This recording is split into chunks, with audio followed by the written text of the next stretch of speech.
എല്ലാവരും കാണണേ. അവരോട് താഴെ ഇറങ്ങിയിരിക്കാൻ പറയും. എന്നും പ്ലേറ്റ് പൊട്ടിക്കല പണി. എനിക്ക് വിശക്കണില്ല. എല്ലാരും വയസ്സാവുന്നുള്ള അതൊന്നും കാര്യാക്കണ്ട. നമുക്കൊക്കെ ഉണ്ടാവണം നല്ലതാണ്. വല്ലാത്തൊരു എനിക്ക്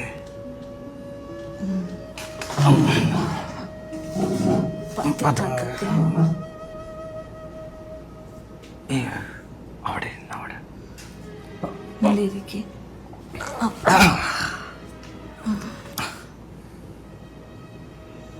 ഈ പഴയ 2 പ്ലേറ്റ് മതി. ആ വയസ്സന്മാരിതൊന്ന് പൊട്ടിക്കണമെന്ന് കാണണല്ലോ.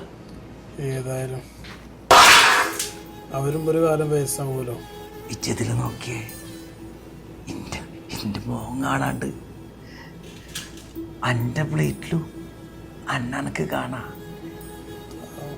ഇത് നല്ല പ്ലേറ്റാ, അതിലതൊന്നുമില്ല. നമുക്കിതില് കഴിക്കാടോ, നമുക്കിതില് കഴിക്കാം. എന്തായാലും എന്തൊരു കഷ്ടം വരുന്നുണ്ട് കേട്ടോ.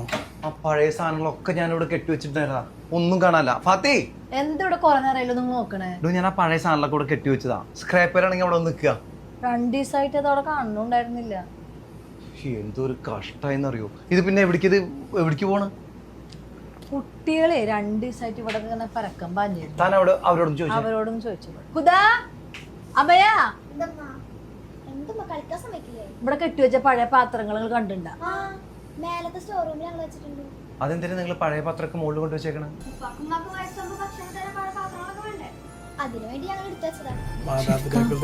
മക്കള് പറഞ്ഞത് കേട്ടോ. മക്കളൊക്കെ വളരെ അഡ്വാൻസ്ഡ് ആണോ. നമ്മൾ എന്ത് കൊടുക്കുന്നു അതാണ് നമുക്ക് തിരിച്ചു കിട്ടുക.